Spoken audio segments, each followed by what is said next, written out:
Now I want us to look. He says, I will cleanse you from all your filthiness and from all your idols. If I were to describe my Christian life, I would have to say this is one of the best verses to describe my life. I have been walking with the Lord for around 28 years.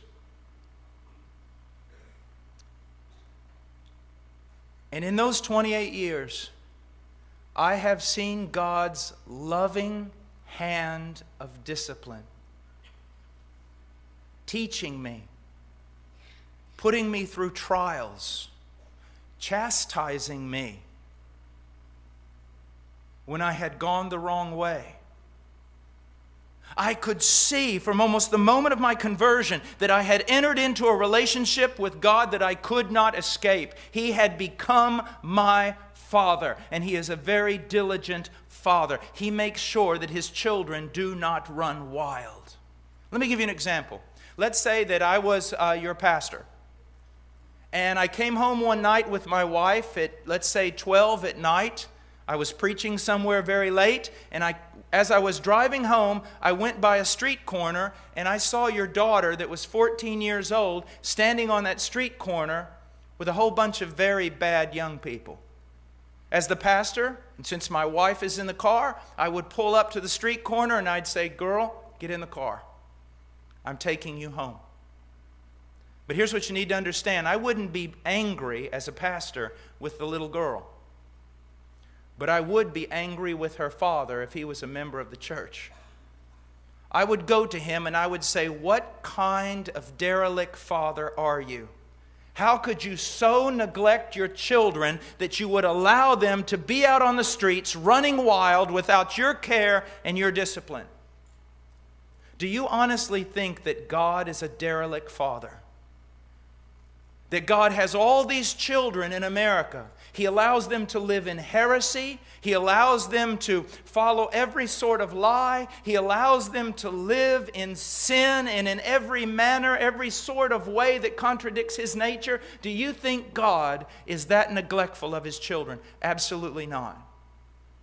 One of the evidences, young people, that you truly belong to God, that He truly is your Father, is that He is involved in your life to make you clean. I'll use another illustration from my life as a boy. My mother told me, it was the first day of school, and she told me this. She had bought new clothes for me to wear to school. And she told me, she said, after school, don't get in a fight and tear your clothes up. And don't go down to that river where you always play and get muddy. Well, those were my two favorite things to do at school. Well, I did exactly what she told me not to do, and I knew that I was going to be in trouble, a lot of trouble. So I always had kind of the mind of a lawyer, so I told two of my friends, John and Rance, I said, will you guys go home with me? And they said, sure, because they were just as dirty and their clothes were just as tore up as mine. So we're getting near my home, and my mother looks out the window. Fire coming out of her eyes. And my mother, I knew that my life was over at that point. And quickly I thought, now Mom, before you get mad, let me just tell you this. Rance and John, they also got dirty and tore their clothes up. And then she said something that really taught me some good theology. This is what she said. Rance and John are not my children. You are my child. I have nothing to do with them, but I have everything to do with you. Now go upstairs, say your prayers, and prepare to die.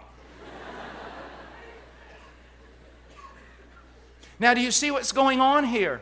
My mother had a claim on me. My father had a claim on me. I belonged to them. I was their child. In the same way, if you have truly been converted, God has a claim on you. You belong to Him. He is going to change you for His own glory, and He is going to change you because He loves you. He is not going to let you stay the way that you were, and He has the power to change you. He is a sovereign Father.